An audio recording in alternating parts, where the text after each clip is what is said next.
Bienvenue sur Ocadia, bienvenue sur ce chapitre numéro 3 de votre parcours Project Management Essential. Et cette vidéo est dédiée à vous faire découvrir les méthodes et les outils qui vont être à votre disposition dans le cadre du Project Management pour sécuriser la performance temps. Alors, la performance temps dans votre projet, c'est le temps que vous allez prendre en équipe, d'accord? C'est la ressource temps. Alors, c'est une contrainte, hein, au-delà d'être une performance. En premier lieu, le temps est une contrainte dans un projet. C'est le temps que vous allez prendre pour pouvoir aller du point A au point B en créant de la valeur ajoutée, d'accord? Avec un bon niveau de qualité, en respectant votre budget et en n'étant pas fortement impacté par des risques, des incertitudes, de la complexité ou des problèmes potentiels. Donc le Project Time Management, c'est tout ce que vous allez mettre en place pour sécuriser cette performance temps. La performance temps, c'est un comparatif entre le temps que vous allez mettre pour clôturer votre projet, le niveau de qualité créé et le coût engagé. D'accord ?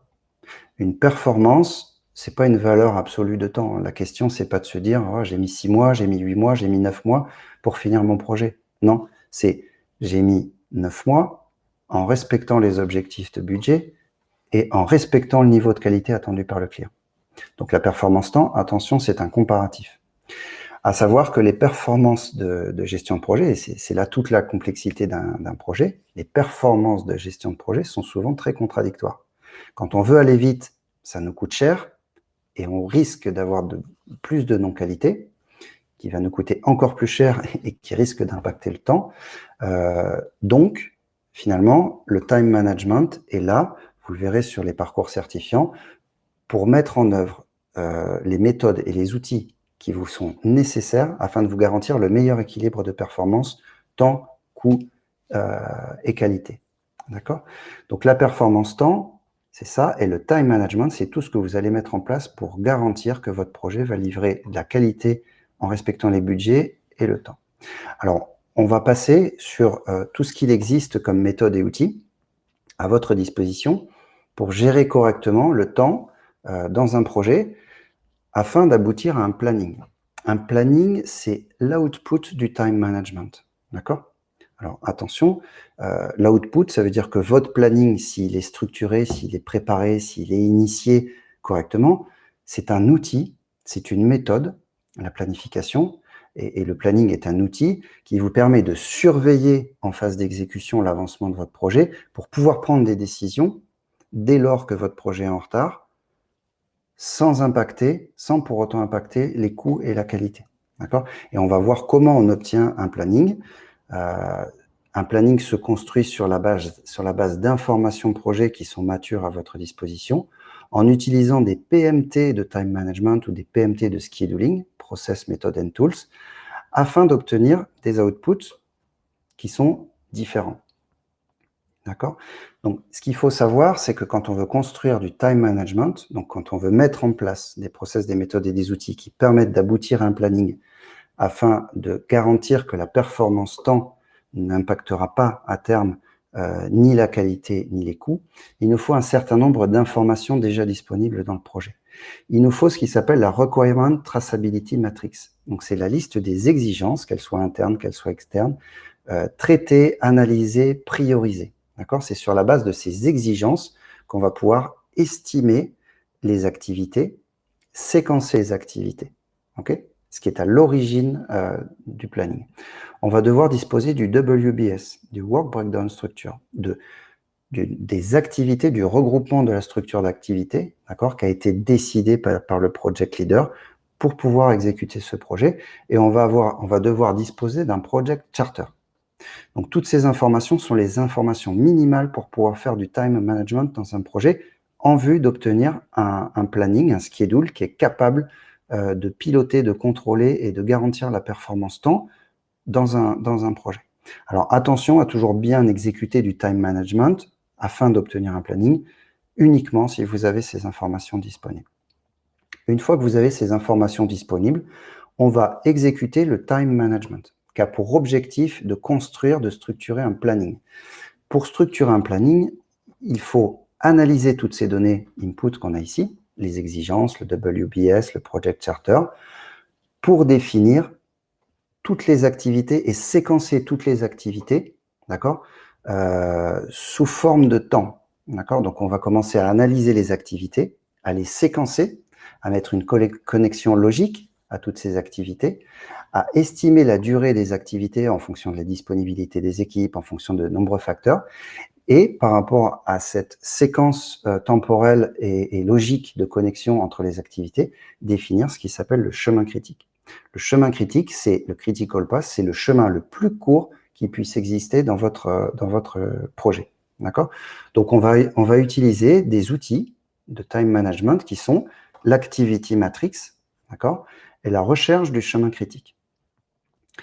Cet ensemble d'activités, de time management, donc de récupération des inputs, d'analyse des inputs, d'exécution des outils time management, donc effectuer le network diagram, donc la logique d'activité, d'enchaînement, estimer les durées d'activité, va nous permettre d'obtenir des outputs. Donc une liste d'activités avec des durées compatibles de livrer les performances on time, on cost, on quality, tout en créant la valeur, un network diagram, d'accord?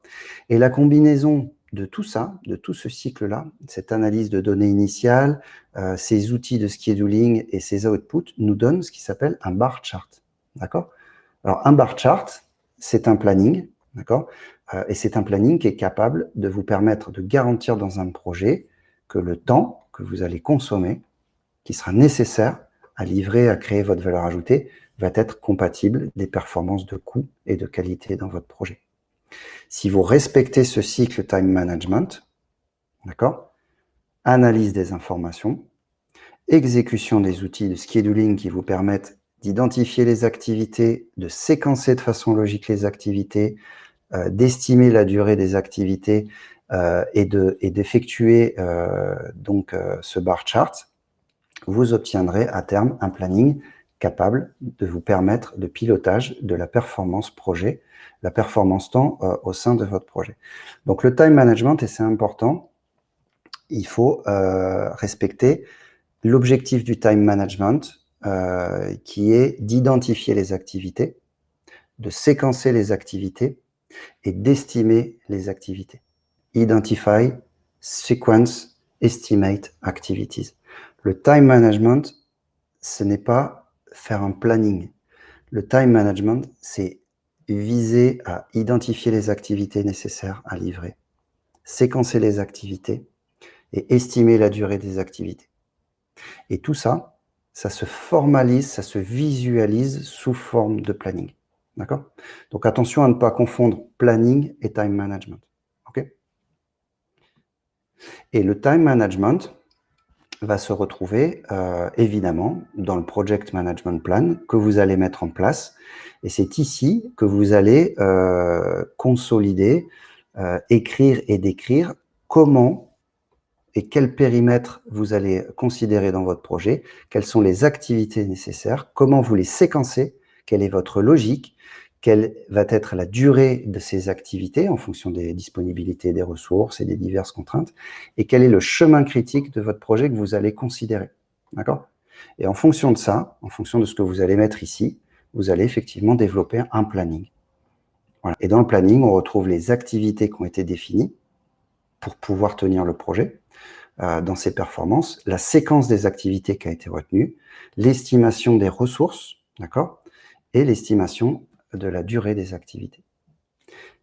Et donc, ce qui vous permet, en phase d'exécution, de contrôler votre projet par rapport à l'avancement des activités, à la séquence de ces activités et par rapport aux ressources, aux disponibilités des ressources. Donc, encore une fois, le planning, c'est un outil de contrôle.